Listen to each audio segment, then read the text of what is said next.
ఉమ్మడి తూర్పుగోదావరి జిల్లా వైసీపీ ఇప్పటికీ ఎందుకు నిస్తేజంగా ఉంది?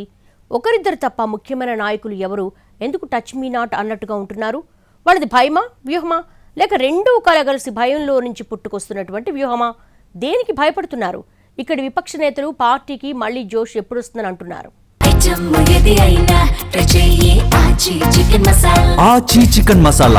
ఉమ్మడి తూర్పుగోదావరి జిల్లాలో వైసీపీ బలహీనంగా ఉందన్న టాక్ పెరుగుతోంది. మా నాయకులు తెగించి బయటకు రాలేకపోతున్నారని పార్టీ కేడర్ చెప్పుకుంటోందట.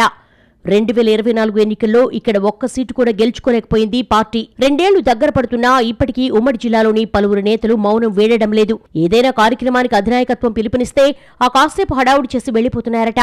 పార్టీ తూర్పుగోదావరి జిల్లా అధ్యక్షుడు చెల్లుబోయిన వేణుగోపాలకృష్ణ, డాక్టర్ బిఆర్ అంబేద్కర్ కోనసీమ జిల్లా అధ్యక్షుడు చిర్ల జగ్గిరెడ్డి ఎవరి పరిధిలో వాళ్లు ఆందోళనలు చేస్తుంటే, కొంతమంది సిట్టింగ్ ఎమ్మెల్సీలు, మాజీ మంత్రులు, మాజీ ఎమ్మెల్యేలు ఏమాత్రం పట్టనట్టుగా ఉంటున్నారన్నది కేడర్ వాయిస్. ఒకవేళ ఎవరైనా వచ్చినా అదేదో ఫంక్షన్కు వచ్చినట్టుగా కనిపించి మమ అనిపించి వెళ్లిపోతున్నారట. అదే సమయంలో 2 జిల్లాల అధ్యక్షులు కూడా నేతల్ని సమన్వయపరచడంలో విఫలమవుతున్నారనే విమర్శలు వినిపిస్తున్నాయి. చెల్లుబోయిన వేణు జిల్లా కేంద్రం రాజమండ్రి సిటీ నుంచి కార్యకలాపాలు నిర్వహించవలసుండగా అదొదిలేసి రూరల్ నియోజకవర్గంలోని తన ఆఫీసు నుంచి వ్యవహారం నడిపిస్తున్నారు. ఇక కోనసీమలో చిర్ల జగ్గిరెడ్డిది కూడా ఇదే పరిస్థితి. ఆయన సైతం జిల్లా కేంద్రమైన అమలాపురాన్ని వదిలేసి కోనసీమ ముఖద్వారం రావులపాలెంలో ఉన్న తన పార్టీ ఆఫీస్కే పరిమితమవుతున్నారు. ఇక మాజీ మంత్రి పినిపే విశ్వరూప్, ముమ్మిడివరం మాజీ ఎమ్మెల్యే పొన్నాడ సతీష్ ఓటమి తర్వాత పార్టీ కార్యక్రమాలకు దాదాపు దూరమయ్యారని అంటున్నారు. అవసరమైనప్పుడు ఏదో అలా చుట్టపు చూపుగా వచ్చి వెళుతున్నారట.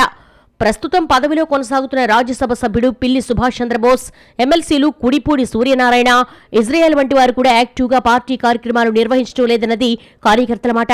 అలా ఎందుకని అంటే, జిల్లాలోని కొందరు నాయకులను టార్గెట్ చేసి అధికార పార్టీ నేతలు కేసులు పెట్టడానికి ప్రయత్నిస్తున్నారని, అందుకే ఎవరికి వారు జాగ్రత్త పడుతూ ఉండవచ్చని అంటున్నారు.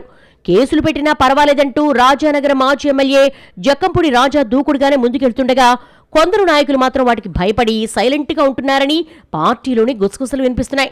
ఇంకొందరు నాయకులైతే కూటమి సీనియర్ లీడర్స్తో టచ్లో ఉంటున్నారట. బంధుత్వాలు, స్నేహాలు అన్ని లింకుల్ని కలుపుకుంటూ సేఫ్ జోన్లో ఉండే ప్రయత్నం చేస్తున్నారన్న మాటలు వినిపిస్తున్నాయి. అయితే ఇదే సమయంలో మరో వాదన కూడా వినిపిస్తోంది. ఇప్పట్నుంచే హడావుడెందుకు, 2027 చివరి నుండి యాక్టివ్ అయితే సరిపోతుంది కదా అన్నది కొందరు ఉద్దేశంగా చెప్పుకుంటున్నారు.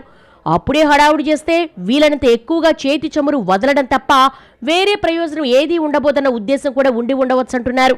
పార్టీ కేడర్ చెక్కు చెదరకపోయినా నాయకులు టచ్ మీ నాట్ అన్నట్టుగా ఉండడంతో ఎక్కడా హడావుడి కనిపించడం లేదంటున్నారు పరిశీలకులు. చెబుతున్నట్టుగా పార్టీ అధ్యక్షుడు జగన్ మళ్లీ పాదయాత్ర చేపడితే ఉమ్మడి జిల్లా పార్టీలో తిరిగి జోష్ వస్తుందని మాట్లాడేసుకుంటున్నారు కార్యకర్తలు. ఇక కేడర్ బలం దృష్ట్యా వచ్చే స్థానిక సంస్థల ఎన్నికల్లో ఉనికి చాటే ప్రయత్నం జరుగుతోందట.